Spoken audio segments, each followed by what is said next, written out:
میری بات کو غور سے سنیں.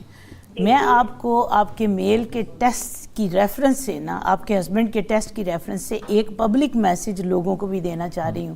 اور وہ کیا ہے کہ جب آپ کو پتہ چلے نا آپ کا ڈاکٹر کہے کہ کچھ پرابلم ہے اسپرم میں، تو آپ نے اس کچھ پرابلم کو ایک سرٹیفائیڈ ادارے سے، جن کو ہم کہتے ہیں کہ جو واقعی ریپروڈکشن کو ڈیل کر رہے ہیں، ریپروڈکٹیو میڈیسن کو ڈیل کر رہے ہیں، وہاں سے ان کا ٹیسٹ کرائیں اور ڈاکٹر سے پوچھیں. ہمارے ڈاکٹر نہیں پتہ، انہیں پوچھیں ڈاکٹر صاحب کاؤنٹ کتنی ہے. آپ لوگ کہتے ہیں جی اتنے پرسنٹ ہے، کاؤنٹ کبھی پرسنٹ میں نہیں ہوتی.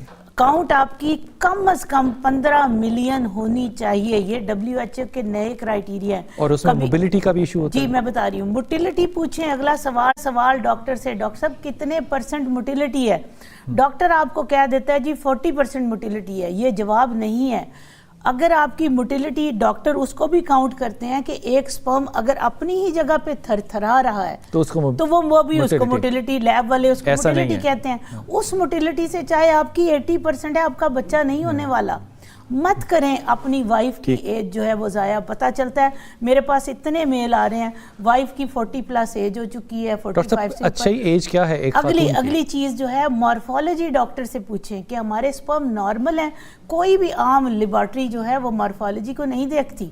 جب تک مارفالوجی نہ ہو، وہ ایک نیا کروگار کرائیٹیریا ہے، اس کے اوپر 4% کم از کم ہونی چاہیے، جو کہ دیکھتے ہی نہیں ہے. یعنی کہ یہ جن لیبز میں جائیں گے وہ گلی محلے کی لیبز بھی ہو سکتی ہیں، وہ نیشنل لیول کی ہو سکتی ہیں. اگر مارفالوجی خراب ہے، عورتوں کے 8 دفعہ جو ہے وہ مس کیریجز لوگوں کے ہوتے ہیں. یہ میرے سامنے مثال بیٹھی ہے. اس خاتون کے بھی میاں کی مارفالوجی بھی ڈسٹرب تھی، اور اس کی ریپیٹڈ DNC کر کے اس کا نازیہ کے اندر سے اندرونی یوٹرس ہی لوگوں نے اڑا دیا ہوا تھا. ڈاکٹرز نے اس کی طے اندر کی مارفالوجی سے مراد ہے کہ وہ جو quality of health of sperm ہے، شکل اس کی کیسی ہے، اس کا ہیڈ نارمل ہے، اس کی ٹیل نارمل ہے، کہیں ڈبل ٹیل تو نہیں ہے، ہیڈ بڑا تو نہیں ہے. اگر ہیڈ بڑا ہوگا تو وہ بھی نارمل فرٹیلائزیشن نہیں کر سکتا.